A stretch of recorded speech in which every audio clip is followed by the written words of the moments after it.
25 milhões. É um número gigante, né? Parece até coisa de outro mundo. Mas esse número ele representa uma nação inteira. Uma conquista que parecia, assim, quase impossível. E a história por trás dele? Essa é ainda mais surpreendente do que se imagina. Sabe, essa frase do Rafa e do Luiz, ela resume tudo.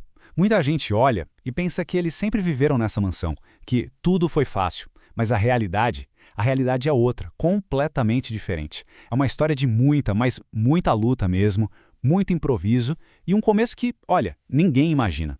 Então o que a gente vai fazer aqui é mergulhar nessa jornada do Rafa e do Luiz até chegar nesses 25 milhões de inscritos. E é uma história que, sério, vai muito, muito além do que a gente vê nos vídeos do dia a dia. E para entender essa história, a gente precisa voltar para o começo de tudo. E o começo é aqui, ó, Zona Norte do Rio de Janeiro. Esquece qualquer glamour, qualquer facilidade.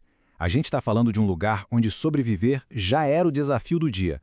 E olha só esse contraste, que é para a gente ter uma ideia do tamanho da mudança. Antes, eles moravam perto do Complexo da Penha, do Complexo do Alemão, lugares super violentos. Ouvir barulho de tiro era normal, fazia parte da rotina. E hoje? Bom, hoje eles vivem numa mansão, num dos condomínios mais caros e seguros do Brasil. A distância entre esses dois mundos é absurda, é gigantesca. E antes de tudo isso, antes mesmo de pensar em YouTube, o grande sonho do Luiz era outro, ser jogador de futebol. E ele não estava sonhando baixo, não. Chegou a treinar com gente que virou craque, como o Pedro, o Paquetá. Mas como acontece com muitos, essa porta do futebol se fechou. E foi aí que um outro caminho, um que ninguém esperava, começou a aparecer. Foi nesse cenário que nasceu o Kids Fun, lá em 2015. E o mais curioso é que não foi tipo um plano de negócios, uma coisa pensada. Foi uma resposta direta ao público. Eles começaram ajudando a Ju, irmã do Luiz, no canal dela, e a galera gostou tanto que começou a pedir, a insistir, cria um canal para vocês. E de tanto pedirem, eles criaram. O primeiro logo? Um desenho feito à mão numa folha de papel. Isso mostra bem como tudo começou do zero mesmo. Ok, o canal nasceu, mas como é que esse sonho foi pra frente? Bom, a fase seguinte foi na base da pura garra. Era criatividade contra a falta de grana, sabe? Típico de quem constrói tudo do absoluto zero. E aqui tem um detalhe que diz muito sobre eles. O primeiríssimo salário que eles receberam do YouTube não foi para eles. Não foi para comprar uma roupa, um tênis, nada disso. Foi 100% de volta para o canal. Compraram a primeira câmera de verdade, um tripé. Desde o comecinho, a prioridade era uma só: a qualidade do que eles entregavam. E essa frase é a prova viva disso.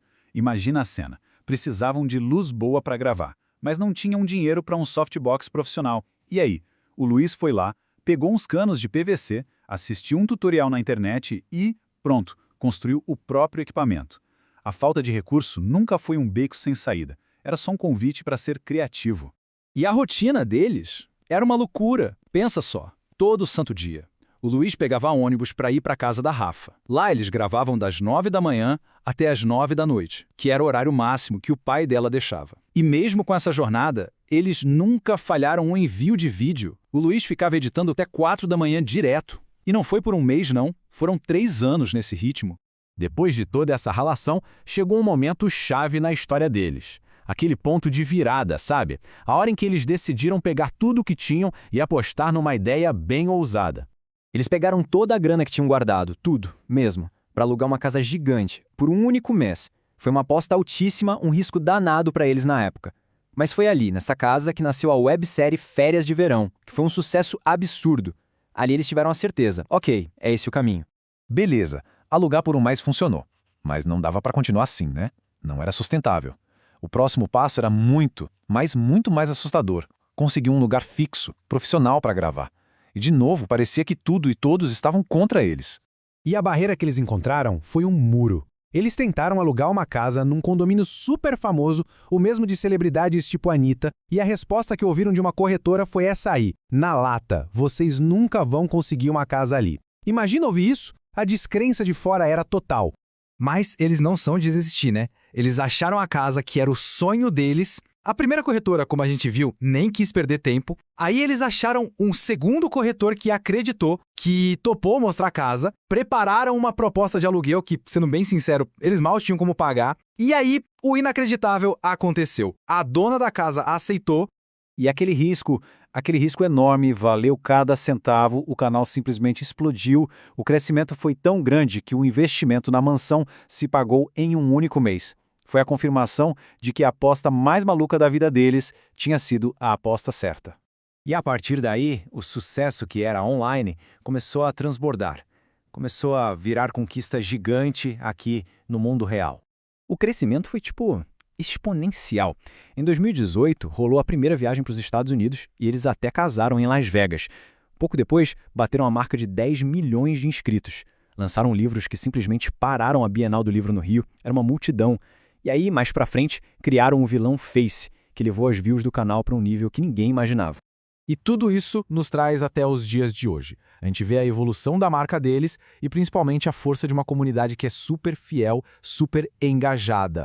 Hoje, com 25 milhões de inscritos, a comunidade ganhou um novo nome, Nação RL. E isso é muito mais do que só um nome legal, sabe? É a criação de uma identidade, é um jeito de abraçar os milhões de fãs que cresceram junto com eles e que continuam fazendo parte dessa jornada. Então, resumindo, a jornada foi de um bairro perigoso no Rio para uma mansão dos sonhos. Eles transformaram a gambiarra, o improviso, em um verdadeiro império. A grande pergunta que fica no ar agora é: qual será o próximo capítulo da história da nação de 25 milhões?